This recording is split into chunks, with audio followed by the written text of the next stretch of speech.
9월 14일 에베소 5장 22절로 33절 복종하는 사랑입니다. 이제 사도께서는 그리스도와 교회의 관계, 그리고 그리스도를 머리로 해서 몸된 교회를 이룬 성도들은 누구인가에 대해서 설명하셨죠. 그 교회를 이루는 이방인들과 유대인들, 그리스도 안에서 하나 되어지는 그 놀라운 모습, 그리고 그들이 이제 새 사람이 되었다는 것이죠. 모든 것이 변한 것이죠. 그리스도로 인해서 그 이전에는 상상할 수 없는 새로운 그러한 관계가 형성되기 시작하는 것입니다. 이제 개인에게 있어서 그러한 변화의 결과들, 새 사람은 어떠한 존재인지를 쭉 설명하시고 계시던 중에 이제 오늘 22절부터는 관계에 대해서 설명하시는 것입니다. 그렇다면 그렇게 새 사람으로 변화되어진 그들은 아내와 남편과 아내로서 어떠한 관계 맺음을 할 것인가? 자녀와 또 부모와 자녀의 관계에 있어서 또 주인과 종과 주인의 관계, 이것이 직장이죠.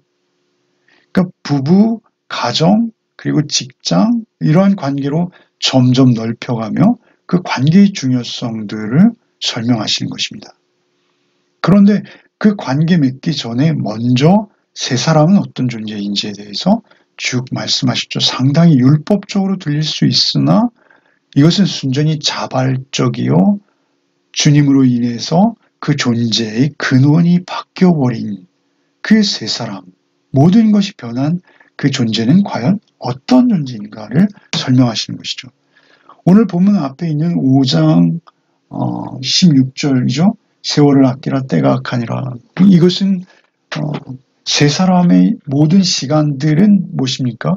주님 안에서 하나님께 영광을 드릴 수 있는 기회의 시간들이라는 것입니다. 그래서 세월을 아끼라는 것은 기회를 사라 또는 시간을 구속하라, 뭐 이런 의미예요. 때가 악하다. 18절에 술 취하지 말라, 이런 방탕한 것이 오직 성령의 충만함을 받는, 이게 성령의 충만을 받는 것이 그리스도인의 가장 큰 특징인 것이죠. 성령의 충만함으로 살아가는 거예요. 21절에 그리스도를 경외함으로 피차 복종하라. 오늘 본문이 22절인데요. 그 바로 앞에 그리스도를 경외함으로 피차 복종하라 라는 말씀으로부터 시작되는 거예요. 그리스도를 경외한다는 건 무엇이죠? 예수께서 나를 얼마나 사랑하셨는지 그 사랑 앞에 두려움을 가질 수 있는, 경외는 그런 것입니다. 그렇게 그리스도를 경외할 수 있는 자는 피차 복종할 수 있다는 거예요. 그리스도께서 나를 구원해 내시기 위해서 치르신 그 과정을 우리가 믿음으로 변화되었잖아요. 그 변화되고 보니까 이 세상 모든 사람들 역시 그리스도께서 그들을 구원하시고자 십자가에 죽으신 은혜의 주인공들이라는 것입니다. 그들이 아직 그 은혜를 알던 또는 알지 못하던 나와 동일한 그러한 존재들인 것이죠. 그래서 그리스도를 경외함으로 피차 복종하라. 그리스도를 경외하는 자는 피차 복종할 수 있다. 남자든 여자든 아내든 남편이든 남을 나보다 더 낫게 좋게 여기고, 그리고 그를 주께서 나를 사랑하시듯 사랑하는 것, 그것이 피차 복종하는 것입니다. 그리스도를 경외함으로 피차 복종하라라고 하시고 이제 이어서 22절부터 등장하는 거예요. 사실은 21절과의 관계를 띄워서 22절부터 말할 수 없습니다. 남편을 향한 아내의 복종을 먼저 설명하시죠. 22절부터 읽겠습니다. 아내들이여 자기 남편에게 복종하기를 주께 하듯 하라. 이는 남편이 아내의 머리됨이 그리스도께서 교회의 머리됨과 같음이니 그가 바로 몸의 구주시니라. 그러므로 교회가 그리스도에게 하듯 아내들도 범사에 자기 남편에게 복종할지니라. 아내들이여 자기 남편에게 복종을 주께 하듯 하라고 하세요. 그런데 사실 원문은요, 아내들이여 자기 남편에게 주께 하듯 하라, 이렇게 번역할 수 있어요. 복종이라는 말이 우리에게 좀 거슬리게 들을 수 있거든요. 그런데 사실 말이죠. 이것이 의역이에요. 그래서 복종이라는 단어를 개역개정에 넣은 거죠. 그럼에도 불구하고 사실 아내들이 남편에게 죽게 하듯 하라, 이 말씀이 더 놀라운 말씀이에요.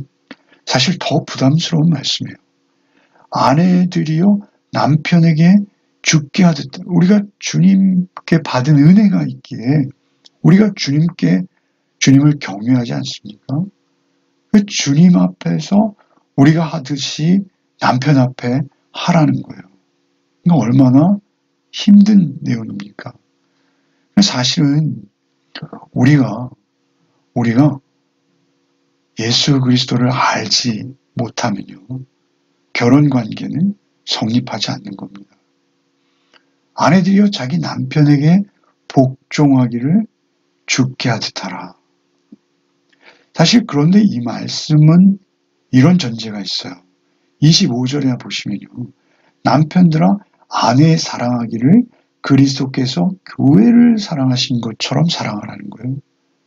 남편들이 아내를 말이죠, 예수께서 교회 사랑하듯 하라는 거예요. 여기 사랑은 아카페의 사랑이에요. 그런데 그렇게 주님이 교회를 사랑하신 것처럼 사랑하는 남편의 그 권위를 전제하는 거예요. 사실 주님의 권위는 어디서 나옵니까? 우리가 주님의 말씀을 생명처럼 여길 수 있죠. 왜 그렇습니까? 주님이 나를 얼마나 사랑하시는지 알기 때문에 그렇습니다. 아내들이요 자기 남편에게 복종하기를 죽게 하듯 하라라는 것은 무엇입니까? 남편의 권위가 주님과 동등한 무게라는 것이죠. 동등한 모습이라는 것이죠. 사실 이것은 굉장히 어렵습니다. 아내도 남편도 그렇습니다. 그런데 놀라운 것은 이 부부의 관계를 통해서 우리는 주님과 나와의 관계를 현실판으로 느껴가는 거예요. 아내들이요 자기 남편에게 복종하기를 죽게 하더라. 이는 남편이 아내의 머리됨이 그리스도께서 교회의 머리됨과 같음이니 그가 바로 몸의 구주시라. 몸의 구주. 그러니까 교회가 몸이요 예수께서 머리시지 않습니까?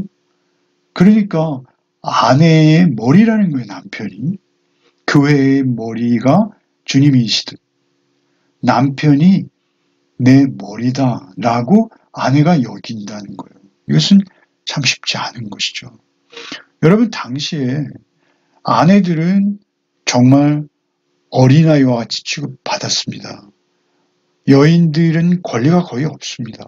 더욱이 로마 시대에 여인들은 투표권도 없고요.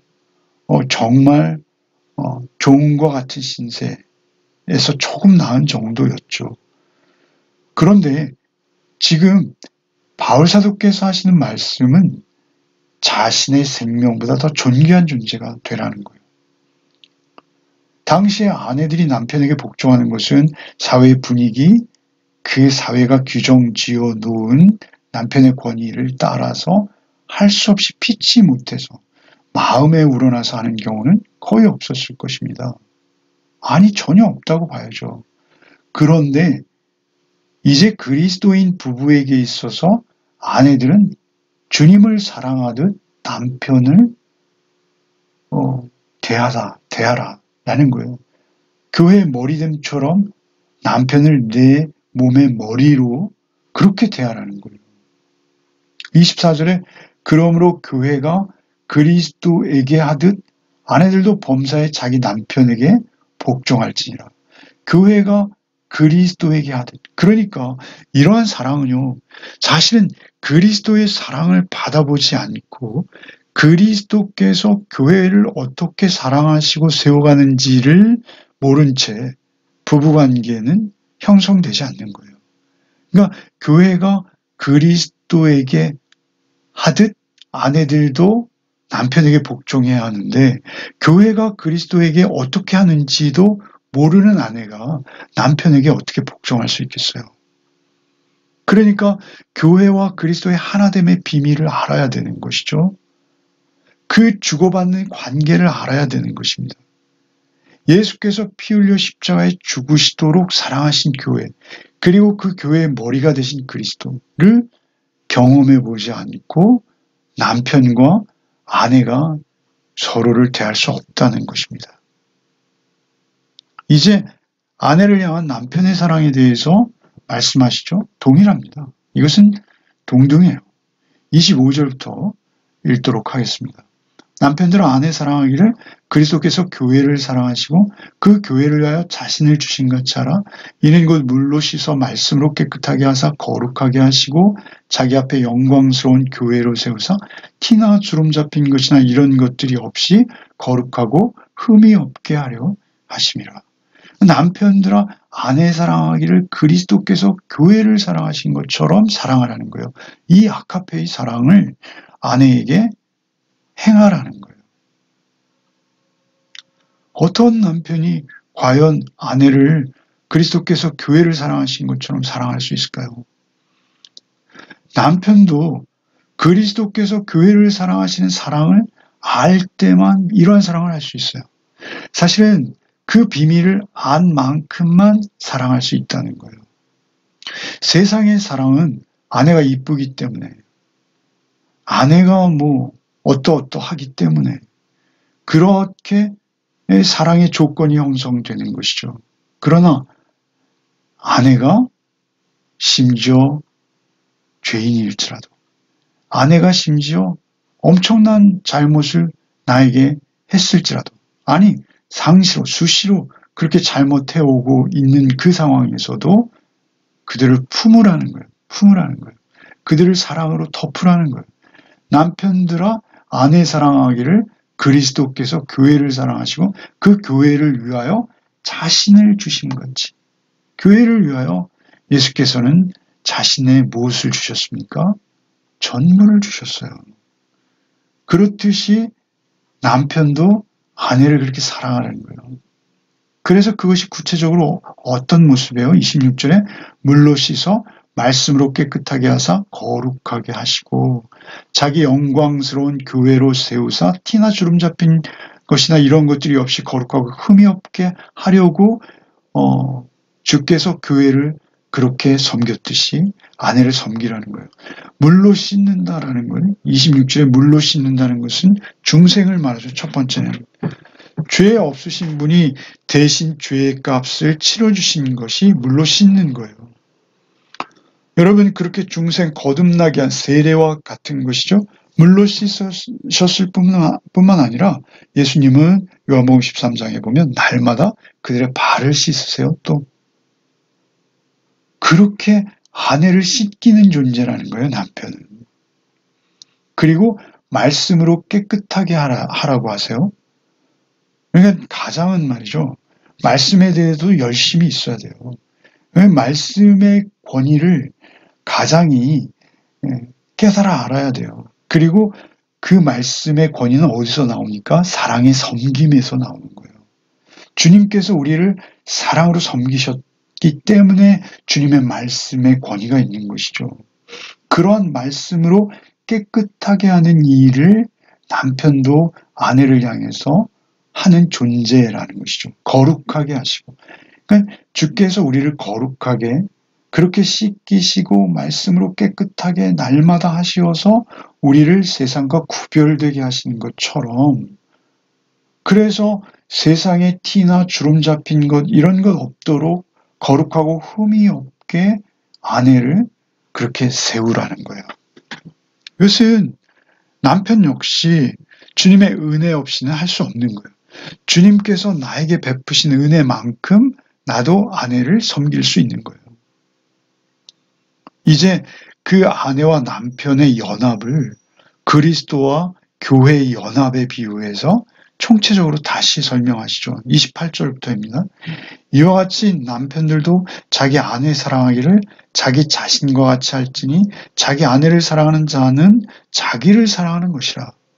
누구든지 언제나 자기 육체를 미워하지 않고 오직 양육하여 보호하기를 그리스도께서 교회에게 함과 같이 하나니 우리는 그 몸의 지체임이라. 그러므로 사람이 부모를 떠나 그의 아내와 합하여 그 둘이 한 육체가 될지니 이 비밀이 크도다. 나는 그리스도와 교회에 대하여 말하노라.